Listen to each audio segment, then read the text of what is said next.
welcome to another video, my friends. I hope that you guys are all staying happy and safe wherever you are in the world. On this channel before, I've discussed the pros and cons of using the Bible app versus a physical Bible, but I've never actually done a how to use the Bible app on your phone or iPad or whatever. So I thought what I would do today is give you a little step-by-step guide on how to actually use the Bible app, because I think it might be helpful for any new Christians out there, but also anybody who doesn't actually have the app on their phone or iPad. Okay, so let's get started. So I'm just going to pull up the Bible app, and immediately what you get is the day, and there's a little story.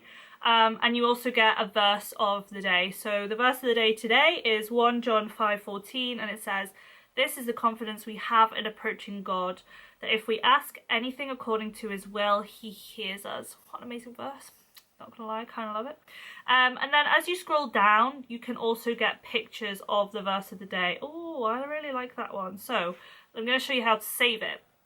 So you tap on the picture that you want and you save it, and basically it saves the image to your images in the app. If you want to then go and save it as a picture, you have to go onto the images and then basically hold it down and then save, just like that. So yeah, that's how you save images. And then down here you also have plans, and you have plan suggestions. You can kind of shape this the way that you want, and you can edit it. It's not really overly important. The way that it comes is just perfectly fine. And then there's a prayer list, which I'll touch on a little bit later. So again, you have a little story about the verse of the day, and there's also normally a video, which is just a little devotional. And then it also comes with like little prompts that you can, and then it gives you a plan that you can also follow. Now, when you go to read, you can tap the little button up there and you can just choose a random book. So let's say we go Genesis and I want to go chapter 22. Then it's so easy to navigate. To change the version, you just go to the little button up there. So you tap this one to change the version, tap that one to change the chapter. So mine's an ESV, but you could change it to anything.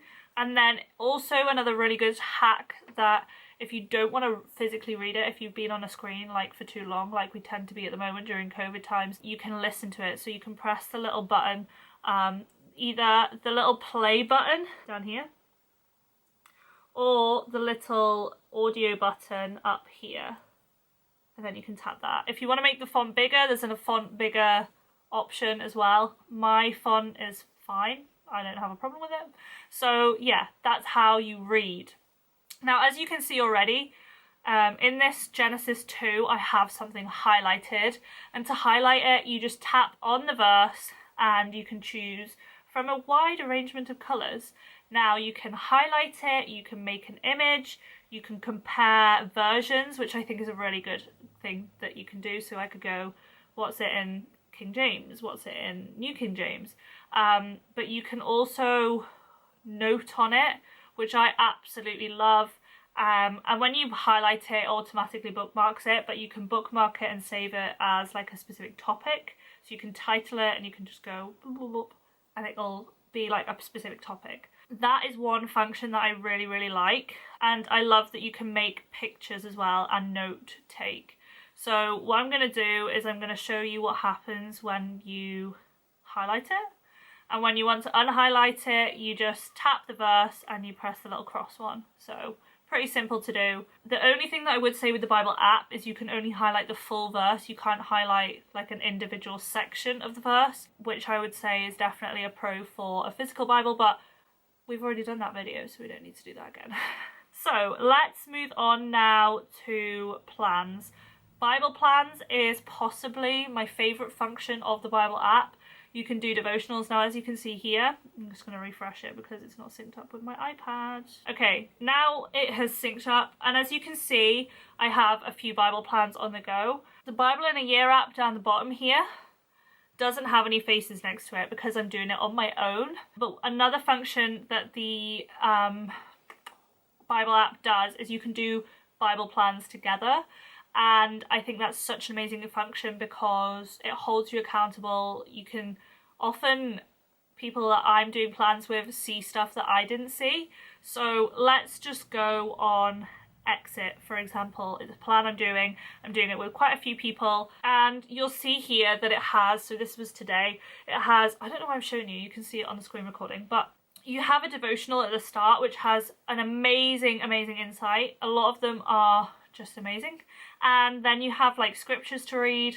Often some of them are a little bit different, some of them are a little bit more audio, some of them are reading, it just depends. And then you also, if you do it with people, you have a talk it over, which is amazing. So here you can see what other people have written. I think that it's an amazing function to do it with people, and I think it's amazing that you can, yeah, just see what other people have been spoken to through the word that you've just read.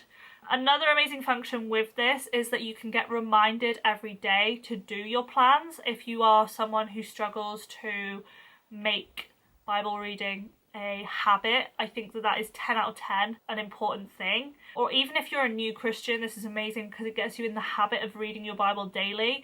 And yeah, I think that the Bible plans are amazing to start off with because they are short enough, and yeah, like it's an easy way to make it a habit. The one thing I would say is don't compensate for reading the full word.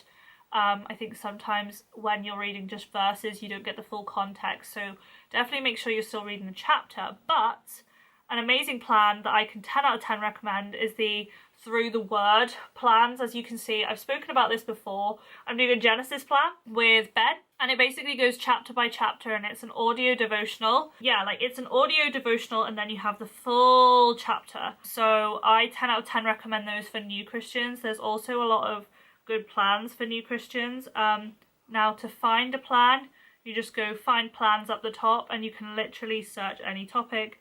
You can search like love, anxiety, healing, all of these little topics, or you can even just search like, I don't know, trust, and then search it, and then it'll come up with trust related plans. Yeah, I 10 out of 10 recommend that function. Some plans are really good, some plans are really bad, just depends. Obviously make sure that you're cross-checking everything, don't take everything with gospel, but yeah, that's all I can say about plans, I think. And then what I always like to do is rate them so that my friends can, yeah, like see if a plan's good. So I know often Ben likes to star plans, like review them, and if he has given it 4 or 5 stars, then I'll do it because I know that if he's found it good, then I will probably find it good. But yeah, that's just one general thing.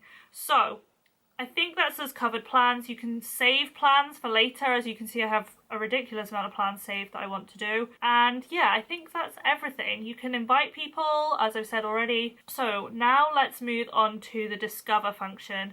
And this is amazing. You can get teaching clips on different sections. So even just a verse, you can find verses, you can find videos. Yeah, it's just amazing. But if you are thinking like I have a specific verse that's on my mind and you can't think of the full verse, I love to use this. So I'm just going to put consider it pure joy and then press search, and I'm going to go to the Bible function and I'm looking for, it's James. Okay, that was a poor example. I don't know why this isn't coming up. But it's in James. I don't know why that is, but usually it comes up, so just excuse this anomaly. But yeah, like it's a super good way to find a phrase. And also what you can just do is like put love, and it comes up with, for God, like examples of verses that are about love or show love, which I absolutely love. So yeah, that's the search function. Now, I think one thing that is amazing about the Bible app is the community that you can build, like the fact that you can do it with friends. So yeah, like this is my profile, just ignore it. But you can actually add friends, and I'm gonna not actually show my friends because they might not want to be shown. But yeah, you can add friends and you can also see what they've been doing. So obviously here's me, but I can see that Jane has highlighted a verse in Philippians. So yeah, I think that that's one amazing function. This is where I often get my plans that other people have done to do. So yeah, like it's an amazing thing to be able to see that people are reading their Bible, and I think it's just so encouraging, and I absolutely love that function of the app. Now, the one thing I want to share is how to see what you've highlighted or how to see the notes that you took. And then, so you go onto your profile, so you can either click your face in the top right corner, or you can go to the More page and then they are there. So on highlights, you can see what you've highlighted. Okay, so now we can see that I have highlighted these verses and I can see them.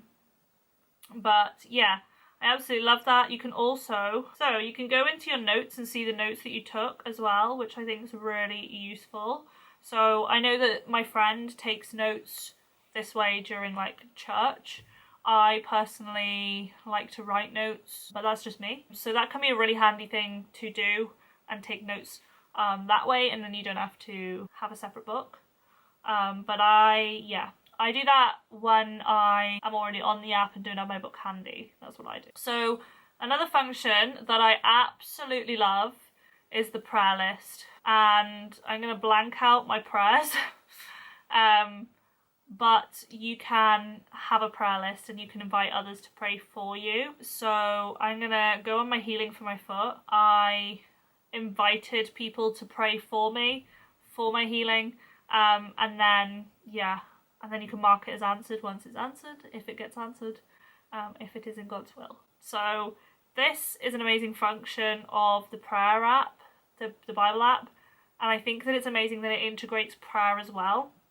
This is something that I've really been liking to use. As you can see here, I've got CU Events Week, which is the events week going on at the moment. And yeah, I just invited everyone that I have on the app from the CU. I will have missed people because I'm not friends with everybody in the CU, but yeah, I invited everybody. They could invite others, and it's just a nice way of like praying for stuff. I think that's pretty much it. You can change the language, which, I mean, if I had a burning desire to read my Bible in Spanish or French, like I would do, but yeah, I have a bilingual Bible anyway. But yeah, I hope you found this video helpful, and I hope that now you feel fully equipped to use your Bible app. Definitely something to download. I think it's amazing to just have it wherever you are. And yeah, like I've been sat waiting for training before and just done a bit of reading or done a plan. I hope that you have an amazing day. As always, leave your prayer requests down below. And yeah, if you have any plan recommendations, definitely comment them below, and have an amazing day. Bye guys.